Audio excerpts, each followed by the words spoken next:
এত সস্তায় এত সুন্দর একটা যে রেসিপি তৈরি হতে পারে আপনারা না দেখলে বিশ্বাসই করতে পারবেন না।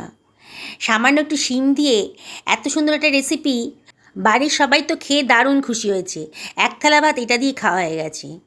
আমি 250 মতো শিম নিয়ে নিয়েছি। শিমগুলোকে ভালো করে জল দিয়ে ধুয়ে নেব। আমি শিম কাটার আগেই শিমগুলোকে ভালো করে জল দিয়ে ধুয়ে নেব। 2-3 বার জল চেঞ্জ করে করে ভালো করে শিমগুলোকে ধুয়ে নিয়েছি, যাতে শিমের গায়ে কোনো কাদা নোংরা না থাকে। বেশ ভালো করে ধোয়া হয়ে গেছে। এবারে আমি শিমের মাথার দিকটা আর নিচের পোর্শনটা কেটে বাদ দেব, আর সাইডে একটা সুতোর মতো থাকে ওটা কেটে বাদ দিয়ে দেব। টানলে পরেই কিন্তু ওই সুতোর মতো পোর্শনটা খুলে আসবে। এইভাবে সমস্ত শিমগুলোকে আমি কেটে নেব। তারপরে সব শিমগুলোকে আমি একটু কুচি কুচি করে কেটে নেব। বন্ধুরা, শিমের অনেক রেসিপি তো আপনি খেয়েছেন, আজকে এই রেসিপিটা বানিয়ে খান, অসাধারণ লাগবে। সমস্ত শিমগুলোকে আমি টুকরো টুকরো করে কেটে নিয়েছি। একটা লোহার কড়াই নিয়ে নিয়েছি। কড়াইটা বেশ গরম হয়ে গেছে যখন, দিয়ে দিলাম 1 টেবিল চামচ মতো সর্ষের তেল। আমি আজকে সর্ষের তেলেই রান্নাটা করব। এবার কেটে রাখা শিমগুলো দিয়ে দিলাম। এবারে আমি সব কিছু ভালো করে মিশিয়ে নেব।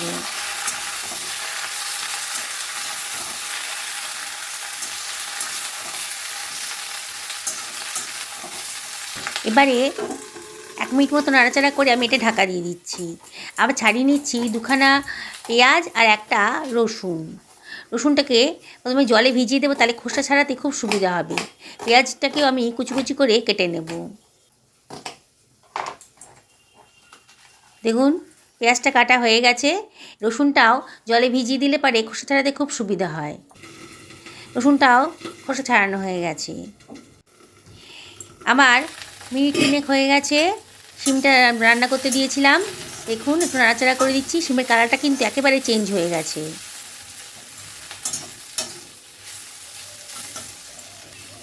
এবার শিমটাকে আমি তুলে রাখছি অন্য একটা পাত্রের ভেতর।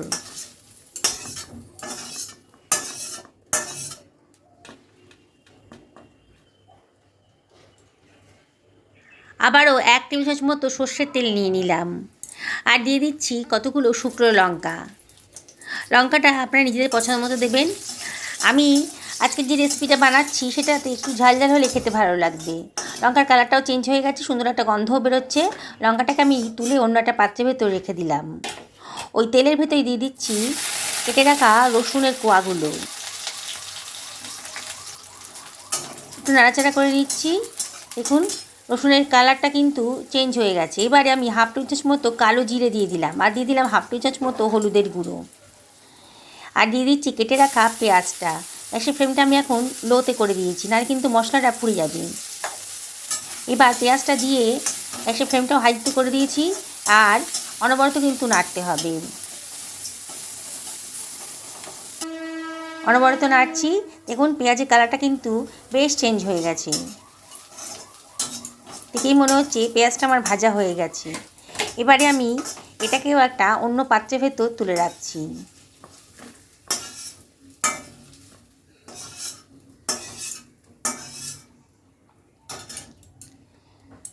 দেখুন বন্ধুরা, আমার শিম ভাজা হয়ে গেছে, পেঁয়াজ রসুন ভাজা হয়ে গেছে, শুকনো লঙ্কাও ভাজা হয়ে গেছে। এবার শুকনো লঙ্কার ভেতর একটুখানি লবণ দিয়ে দিচ্ছি। আমি কিন্তু আগে লবণ ব্যবহার করিনি, মানে লবণ দিইনি। শুকনো লঙ্কাটা লবণ দিয়ে ভালো করে ডলে মেখে নিলাম। এবার সমস্ত সবজিগুলো একসঙ্গে মেখে নিচ্ছি। খুব ভালো করে মাখতে হবে, তত সুন্দর করে মাখবেন রান্নার টেস্টটাও কিন্তু অসাধারণভাবে বেড়ে যাবে। খুব ভালো করে চটকে চটকে মেখে নিয়েছি। এই অবস্থাতেও খাওয়া যায়, তবে আমি এটাকে আরও টেস্টি করার জন্য এর মধ্যে দিয়ে দিলাম একটা পেঁয়াজ কুচি, আর দিয়ে দিলাম খানিকটা ধনেপাতা কুচি, আর আধখানা লেবুকে কেটে তার রসটা দিয়ে দিচ্ছি, আর দিয়ে দিলাম 1 টেবিল চামচ মতো সর্ষের তেল দিয়ে আবারও সব কিছু ভালো করে মাখিয়ে নিচ্ছি। এটাতে এই রান্নার টেস্টটা কিন্তু আরও বেশি বেড়ে যায়। আপনারা এইভাবে একদিন খাবেন, সত্যি বলছি 1 থালা ভাত কিন্তু শেষ হয়ে যাবে। বন্ধুরা, রেসিপিটা ভালো লাগলে পরে একটা লাইক করবেন, সবার সঙ্গে শেয়ার করবেন, আর কমেন্ট করবেন। আপনাদের লাইক আর কমেন্ট পেলে পরে আমার ভিডিও বানাতে আরও উৎসাহিত বোধ করি। দেখুন, আমি কিন্তু খাওয়া স্টার্ট করে দিয়েছি। সকালে ভালো থাকুন এই কামনাই করি।